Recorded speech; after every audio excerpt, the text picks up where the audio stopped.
Hello everyone, स्वागत है आप सभी का आज की इस वीडियो में, जिसमें हम आर्ट एंड कल्चर से रिलेटेड कुछ क्वेश्चन डिस्कस करेंगे। और ये क्वेश्चन आपके आने वाले केवीएस एग्ज़ाम और दूसरे कॉम्पिटिटिव एग्ज़ाम में आपके लिए हेल्पफुल होंगे। तो शुरू करते हैं। आज हमारा पहला क्वेश्चन है, हड्डी से निर्मित आभूषण भारत में मध्य पाषाण काल में प्राप्त हुए। तो ये प्राप्त हुए थे मैदहा से। दूसरा क्वेश्चन है, आमरी, मेहरगढ़, कोटदीची व कालीबंगा में से वह पुरा स्थल जहाँ से पाषाण संस्कृति से लेकर हड़प्पा सभ्यता तक के सांस्कृतिक अवशेष प्राप्त हुए हैं। तो ये अवशेष प्राप्त हुए हैं मेहरगढ़ से। भारत में सर्वाधिक शैल चित्र प्राप्त हुए हैं। तो ये सर्वाधिक जो शैल चित्र प्राप्त हुए हैं वो भीमबेटका से प्राप्त हुए हैं, एमपी। गौरिक मृदभांड पात्र ओपीसी का नामकरण हुआ था। तो ये नामकरण हुआ है हस्तिनापुर में। सिंधु घाटी सभ्यता को आर्यों से पूर्व की रखे जाने का महत्वपूर्ण कारक है। तो आर्यों से पूर्व सिंधु घाटी सभ्यता को रखे जाने का जो महत्वपूर्ण कारक है वो है मृदभांड। तो हड़प्पा में मिट्टी के बर्तनों पर सामान्यतः उपयोग हुआ था लाल रंग का। तो मूर्ति पूजा का आरंभ माना जाता है। तो ये प्री आर्यन है, तो पूर्व आर्य सभ्यता से मूर्ति पूजा का आरंभ माना जाता है। नेक्स्ट, सिंधु घाटी के लोग पूजा करते थे। तो ये सभी चीज़ों की सिंधु घाटी के लोग पूजा करते थे, जिसमें मातृ देवी और पशुपति और साथ में लिंग एवं योनि और पशुओं और नागों एवं वृक्षों, इन सभी की पूजा करते थे सिंधु घाटी के लोग। नेक्स्ट क्वेश्चन है, सही कालक्रम है। तो सही कालक्रम में नगर संस्कृति, फिर लोहे का हल, फिर आहत मुद्रा और लास्ट सोने के सिक्के। तो ये सीक्वेंस लगाने के लिए आ जाता है। तो नेक्स्ट क्वेश्चन है, हड़प्पन संस्कृति के संदर्भ में शैलकृत स्थापत्य के प्रमाण मिले हैं। तो ये प्रमाण मिले हैं धोलावीरा से। ऋग्वेद काल में जनता मुख्यतः विश्वास करती थी, तो बलि कर्मकांड में। नेक्स्ट क्वेश्चन है, संस्कारों की संख्या है। तो संस्कारों की संख्या है 16। महापरिनिर्वाण मंदिर अवस्थित है। तो ये मंदिर अवस्थित है कुशीनगर में। ये इंपॉर्टेंट क्वेश्चन है। विश्व का सबसे ऊंचा कहे जाने वाला विश्व शांति स्तूप स्थित है। तो ये स्थित है बिहार, राजगीर बिहार में। हीनयान अवस्था का विशालतम एवं सर्वाधिक विकसित शैलकृत चैत्यगृह स्थित है। यह है कार्ले में। नवनालंदा महाविहार विख्यात है। तो नवनालंदा महाविहार जो फेमस है, उसका जो रीज़न है वो पाली अनुसंधान संस्थान के लिए। प्रारंभिक जैन साहित्य जिस भाषा में लिखे गए हैं वह है अर्धमगधी। बराबर की गुफाओं का उपयोग आश्रय गृह के रूप में किया आजीवकों ने। उत्तर प्रदेश में बौद्ध व जैन दोनों की प्रसिद्ध तीर्थ स्थली है। तो बौद्ध और जैन दोनों के लिए जो प्रसिद्ध तीर्थ स्थली है वो है कौशाम्बी। अब सही कथन बताना है। तो ये जो कथन है ये पूरा ही सही है कि भारत का सबसे बड़ा बौद्ध मठ कहाँ पर है? अरुणाचल प्रदेश में। खजुराहो के मंदिर चंदेल राजाओं ने बनवाए थे। और होयसलेश्वर मंदिर किसको समर्पित है? शिव को समर्पित है। श्रवण बेलगोला में गोमतेश्वर की विशाल प्रतिमा बनाई थी। ये बनाई थी चामुंड राय ने।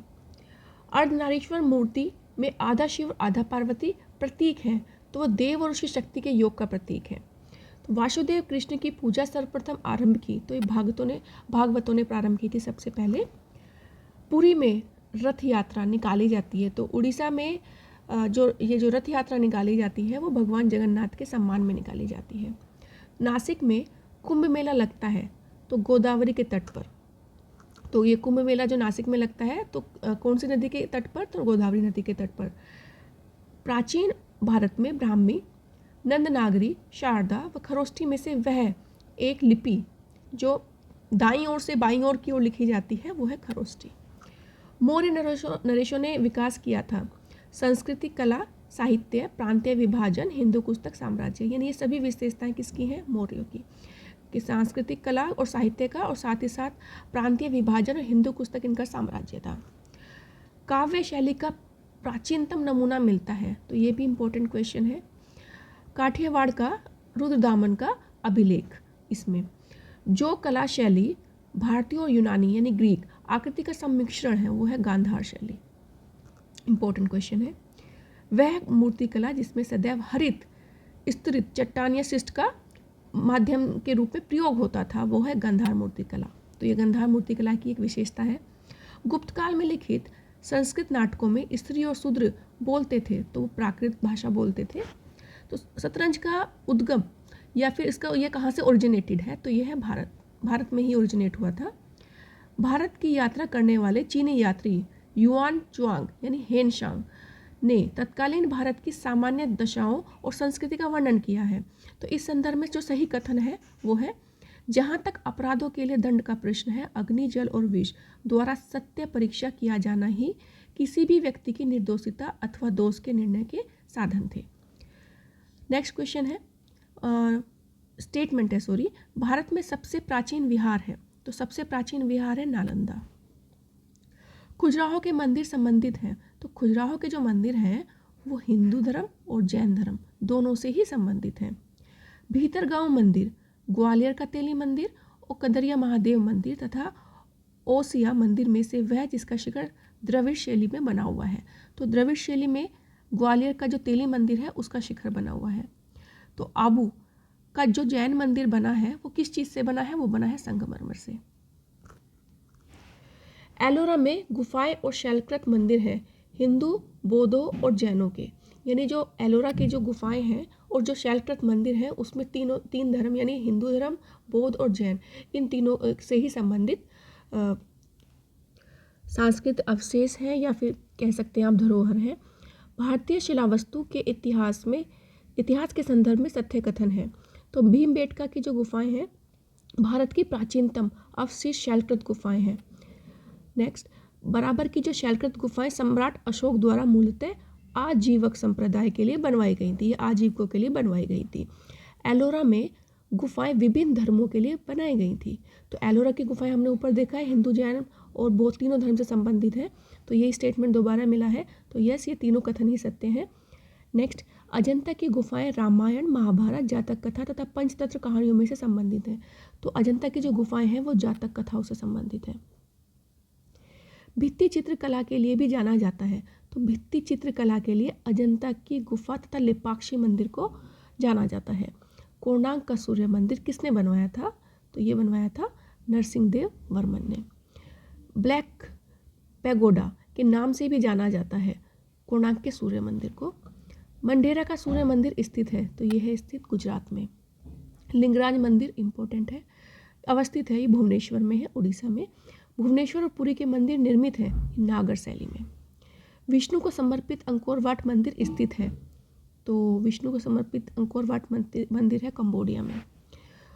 बोरोबदूर स्थित है जावा में यानी इंडोनेशिया। अंकोर वाट मंदिर समूह का निर्माण 12वीं शताब्दी में करवाया था सूर्यवर्मन द्वितीय ने या सूर्यवर्मन सेकंड ने। द्रविड़ शैली के मंदिर में गोपुरम से तात्पर्य है, तो गोपुरम तोरण के ऊपर बने अलंकृत व बहुमंजिला भवन से, यानी गोपुरम क्या चीज़ है, तोरण के ऊपर बने अलंकृत व बहुमंजिला भवन। चट्टानों को काटकर महाबलीपुरम तथा मामल्लपुरम का मंदिर बनवाया गया पल्लवों द्वारा, तो पल्लव राजाओं ने बनवाया था। द्रौपदी रथ, भीम रथ और अर्जुन रथ तथा धर्मराज रथ में से वह रथ मंदिर जो सबसे छोटा है, तो द्रौपदी रथ जो है वो सबसे छोटा है। नागर, द्रविड़ और बेसर ये क्या है, तो ये भारतीय मंदिर वास्तु की 3 प्रमुख शैलियाँ हैं। तो जो भारतीय मंदिर वास्तुकला है तो उसमें जो 3 शैलियाँ हैं वो यही हैं, नागर शैली, द्रविड़ शैली और बेसर। भारत की सांस्कृतिक इतिहास के संदर्भ में पंचायतन शब्द निर्दिष्ट करता है, तो पंचायतन से संबंध है मंदिर रचना शैली, यानी पंचायतन एक मंदिर रचना शैली है। वह मंदिर परिसर जिसमें एक भारी भरकम नंदी की मूर्ति है जिसे भारत की विशालतम नंदी मूर्ति माना जाता है, तो वह है बृहदीश्वर मंदिर। तो बृहदीश्वर मंदिर में ही भारत की सबसे बड़ी नंदी की मूर्ति विद्यमान है। तो ये चोल काल में बनी थी। तो चोल काल में निर्मित नटराज की कांस्य प्रतिमाओं में देवाकृति प्राय चतुर्भुज है। दक्षिण भारत के विशेषकर चोल युग के स्थापत्यों की विश्व में श्रेष्ठतम प्रतिमा रचना माना जाता है नटराज को। तो ये हमने कुछ क्वेश्चंस हैं जो आर्ट एंड कल्चर से रिलेटेड आज डिस्कस किए हैं और सभी बहुत इंपॉर्टेंट क्वेश्चन हैं जिनकी आने वाली जो कॉम्पिटिटिव एग्जाम है उनमें आने की बहुत संभावना है। तो उम्मीद करती हूँ आपको वीडियो पसंद आई होगी। धन्यवाद।